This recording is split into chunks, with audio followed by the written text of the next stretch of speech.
ऐसे घर में खुशियाँ लाने के लिए बहुत सारी बातें होती हैं, लेकिन मुझे जो-जो याद आया मैंने लिखा कि ये 5 चीज़ें मुझे ऐसा लगता है जो घर की खुशियों के लिए सबसे ज़्यादा ज़रूरी है। 1, हमेशा अपनी कमी सुनने के लिए तैयार रहिए। दूसरा, अगर मन में कोई बात हो ना, तो उसे बोल दीजिए। जिसको हम अपना मानते हैं, उसे अगर हम बता देंगे, तो शायद अपनापन और गहरा हो जाएगा। नहीं बताने से रिश्तों के जो धागे हैं, वो टूटते चले जाते हैं। आजकल लोग चुप रहना पसंद करते हैं, बताते नहीं हैं।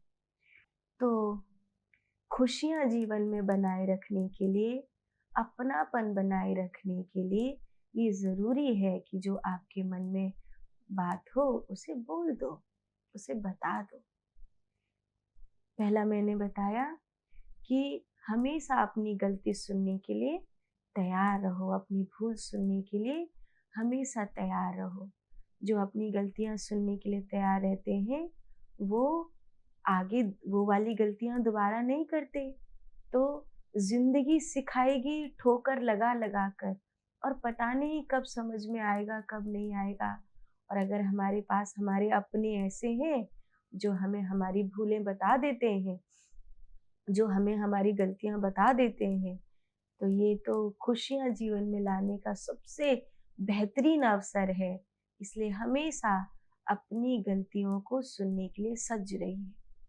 दूसरा मैंने कहा कि कोई बात हो मन में तो बोल दो।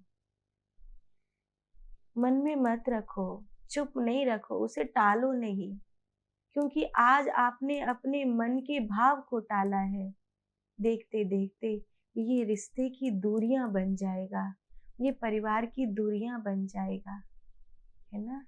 तो ये हमेशा ध्यान रखो।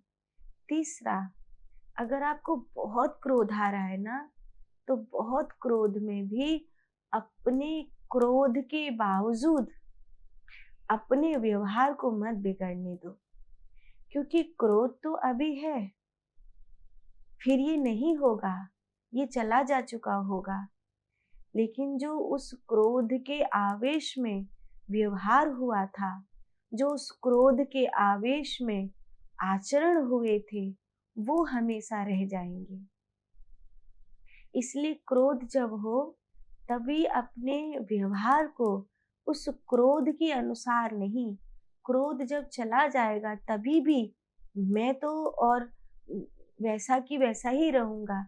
इसलिए अपने व्यवहार पर नियंत्रण आपको होना चाहिए।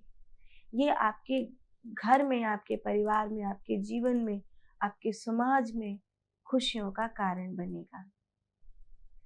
और चौथी बात, कभी भी जाओ, अपनों के लिए कुछ उपहार लेते हुए जाओ, खाली हाथ मत जाओ। कुछ नहीं है तो आज बाजार में ये फल बिक रहा था। अरे ठंड का मौसम आ गया है, गरम-गरम मूंगफली बिक रही थी। मैं लेता हुआ आया हूँ, मैं ये ले आया हूँ।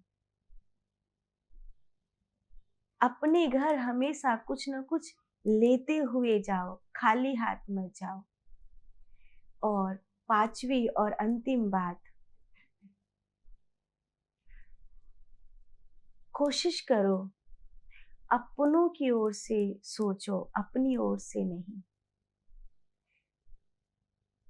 जब आप उनकी ओर से सोचेंगे, तब आपको ये समझ में आएगा कि इतने भी गलत नहीं है, वो इतने भी गलत नहीं है, तो आप क्षमा कर सकेंगे। मैंने अक्सर देखा है, ऐसे तो मैं रसोई में कभी काम करने का अवसर नहीं आता है, पर फिर भी कभी एक आध दिन रसोई बनानी पड़ती है, तो मेरे हाथ से कभी भी चीज़ कम नहीं बनती है। तो लगभग अगर मुझे अम, 2 या 3 व्यक्ति का बनाना है, तो उसमें कम से कम 8 या 9 व्यक्ति का तो बन ही जाता है। तो माँ हर बार लड़ती हैं, इतना ज़्यादा क्यों मनाते हो? अच्छा, एक बात और देखी है कि मेरे हाथ से कभी कम नहीं बनता वो तो ठीक है, लेकिन कभी बिगड़ के नहीं जाता है। कहीं न कहीं से कोई न कोई उसको पाने वाले उपस्थित होते हैं। कई लोग ऐसे होंगे कि अगर 2 व्यक्ति का भी भोजन बनाना हो तो वो एक ही का बना के चलेंगे। उसमें भी गिन लेंगे, इतनी रोटी वो खाएँगे, इतनी रोटी वो खाएगा, इतनी रोटी वो खाएँगी और बस इतना ही बनाना है। अगर घर में खुशियाँ लानी है, तो ये हमेशा याद रखो कि कभी भी अन्नपूर्णा के हाथ से भोजन कम नहीं पड़ना चाहिए। अगर आप रसोई में हैं और भोजन कम पड़ता है, अच्छा नहीं है ये। अन्नपूर्णा की खासियत ये है कि उसका भोजन बिगड़ के भी नहीं जाता है और उसका भोजन कम भी नहीं पड़ता है।